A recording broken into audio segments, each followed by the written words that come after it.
Three things.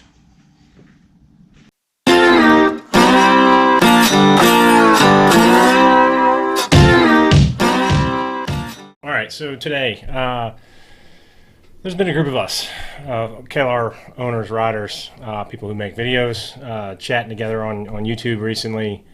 Myself, Scratch Babble, FULLCIPHER, Mason, RONC, Swanky Cat. So the six of us have kind of been chatting a little bit about the KLR, about riding. We're in full swing of riding season, and at least in this part of the country, or this part of North America. And you know, Swanky Cat decided to put out a video challenge, basically just asking us three things that we hate about the KLR. And I'll start off by saying I don't hate anything, or hate anything really about the KLR. I think I knew what I was getting into when I bought the bike.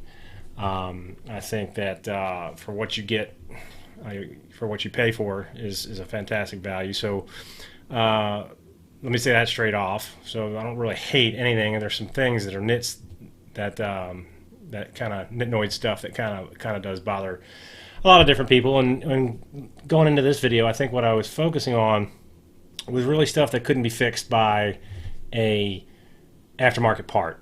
You know, a new brake line, a new seat, a new windshield, skid plate, whatever it might be that you could add to the bike to fix the problem. I focused on things that basically you have to live with if you own a KLR. So, number three, there's no room under the seat. I mentioned in the office before we came out here the seat, right? I've already taken the bolts off of here to get the seat off. So pop the seat off. You can see the seat's you can see the seat here is very flush. There's no concave areas. There's no cutouts in the seat.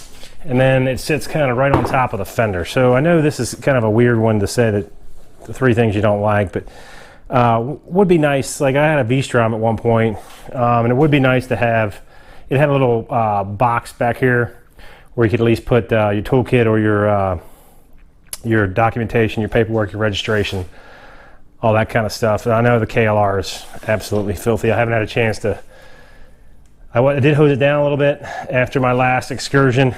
Still working on part 2 of that video. But so no room under the seat. Makes it difficult to put anything extra in there at all.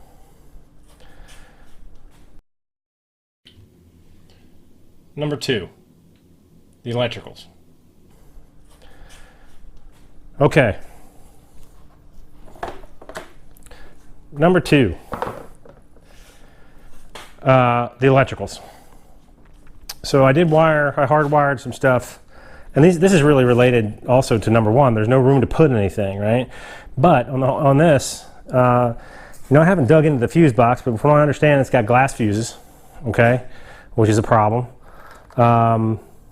Because, you know, they're getting harder and harder to find. I mean, you can get them at AutoZone, but anyway, fuse isn't my real gripe. It's this acid battery. It weighs a ton. And it's an acid battery. I mean, that's one of the things I don't like. And the part that's related to number 3 there, not enough room under the seat, is there's no place to really run a nice spot for a good, so there's no room for a good distribution box. So where you can put it's hot out here, boys. Sorry, I'm sweating.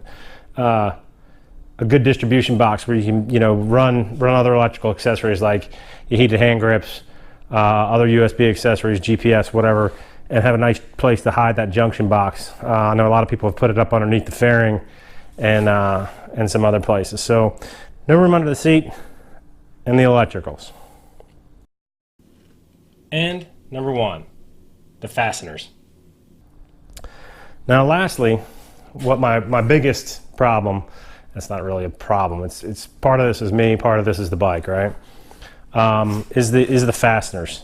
And what I mean by the fasteners, so the very first night I had this bike, I got it back, took some stuff off to check it out a little bit, and the dealership had cross-threaded this little bolt right here, and then right from the get-go, it was stripped. I've heard horror stories of people stripping out their drain plugs on the oil pan and having to get that fixed. The most recent one I did was this guy right here, holds the gas tank on. You can see me spinning that by hand, and that one was more or less my fault. I was kind of just getting a little bit too strong with that and just stripped out that thread. But it seems to me the metal on these things is just too soft. The combination of too soft to thread and too hard to bolt, or vice versa. You got to be real careful with the fasteners on this thing. All right, so that's it. Those are 3 minor things that I don't like about the KLR. To be honest with you, I'm a little bit hard pressed to come up with something major, just because I'm having such a good time with this bike. For what it is, it's a great value. I'm having a blast with it, particularly having a blast with YouTube, and just chatting with all the folks that own KLRs. And like I said in a couple of my videos, it's such a great community. So if you made it this far, thanks for watching as always. And I don't usually have a subscribe box up there, but I think I might put one up here on this video. So if this was of any interest to you, please go ahead and hit that. And I look forward to making more adventures on the KLR and putting those up on YouTube for everybody to enjoy. Thanks. Appreciate it, guys. And that's all I have to say about that.